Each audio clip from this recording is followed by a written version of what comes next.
அரியணை ஏறிய வேகத்தில் முதலமைச்சர் விஜய் போட்ட அந்த ஒற்றை ஸ்ட்ரிட் உத்தரவு மாஜி அமைச்சர்களின் தூக்கத்தை கெடுத்துள்ளது. பழைய ஃபைல்கள் தூசு தட்டப்பட்டு மாஜி அமைச்சர்கள் 3 பேரை கைது செய்ய ரகசிய ஸ்கெட்ச் தயாராகிவிட்டதாக தகவல் வெளியாகியுள்ளது. 3 பேர் லட்சியம் 2 பேர் நிச்சயம் என்ற முதல்வர் விஜயின் இந்த அதிரடி திட்டத்தில் சிக்கப்போவது யார் யார்? இந்த செய்தி தொகுப்பில் விரிவாக பார்க்கலாம். இந்த பட்டியலில் முதல் இடத்தில் இருப்பவர் முன்னாள் அமைச்சர் செந்தில் பாலாஜி என்பது அனைவருக்கும் தெரிந்த ஒன்றே. ஆட்சிக்கு வரும் முன்பாகவே செந்தில் பாலாஜியின் பெயரை கேட்டாலே டென்ஷன் ஆகிவிடுவார் முதல்வர் விஜய். அந்த அளவுக்கு கரூர் சம்பவம் முதல்வரின் மனதை பாதித்து விட்டது.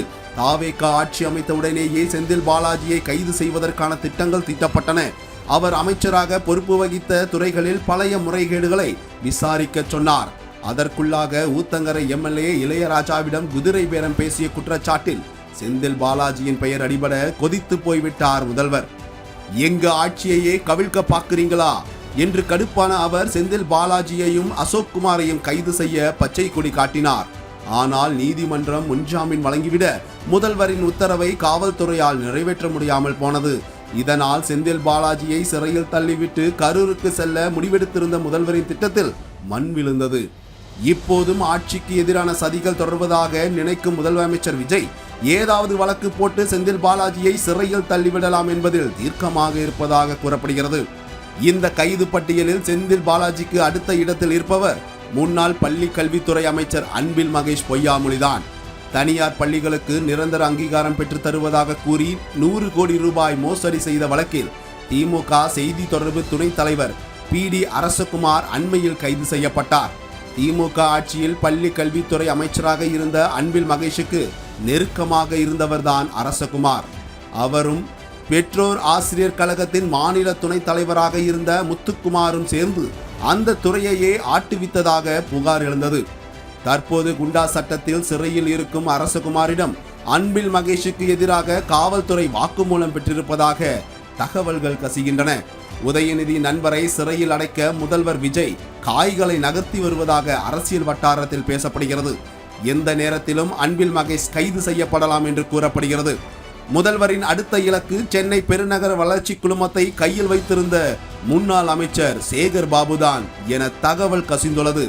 நடந்து முடிந்த சட்டமன்ற தேர்தலில் பெரம்பூர் தொகுதியில் தான் போட்டியிட்ட போது தனக்கு கடுமையான குடைச்சலை திமுக முன்னாள் அமைச்சர் சேகர் பாபு கொடுத்ததாக நினைக்கிறார் விஜய். பிரச்சார அனுமதி மறுக்கப்பட்டது முதல் தேர்தல் பணிமனை அமைக்க இடம் கிடைக்க விடாமல் தடுத்தது வரை சேகர் பாபுவின் ஆதிக்கம் அதிகம் இருந்ததாக அவர் கருதுகிறார். அதற்கு பதிலடி கொடுக்கும் விதமாக சேகர் பாபுவின் CMTA துறை பைல்கள் தூசு தட்டுப்பட்டு வருகின்றன. இதுவரை 1080 கோப்புகளை ஆய்வு செய்ததில் முறைகேடு நடந்ததாக சந்தேகிக்கப்படும் 746 கோப்புகள் தனியாக பிரிக்கப்பட்டுள்ளன. CMTA அனுமதி அளிக்கப்பட்ட இடங்களில் மண் அள்ளுவதற்கு தனிநபர் வசூல் வேட்டை நடந்ததாக புதிய புகார்கள் கிளம்பியுள்ளன. சேகர் பாபுவின் உறவினர்களில் நிறுவனங்கள் மட்டுமல்லாமல் ஸ்டீவன்சன் சாலையில் உள்ள டவர் 26 அபார்ட்மெண்ட் வீடும் தீவிர கண்காணிப்பு வளையத்திற்குள் கொண்டு வரப்பட்டுள்ளது. பட்ஜெட் கூட்டத்தொடர் முடிவடைவதற்குள் இந்த 3 பேரில் குறைந்தபட்சம் 2 பேரையாவது சிறையில் அடைக்க வேண்டும் என்பதில் முதல்வர் உறுதியாக இருப்பதாக தகவல் வெளியாகியுள்ளது. இதன் மூலம் தாவேக ஆட்சியை எதிர்த்து திமுக பேச முடியாதபடி செய்ய நினைக்கிறார். ஆனால் களத்தில் வேறு ஒரு சிக்கலும் நீடிக்கிறது.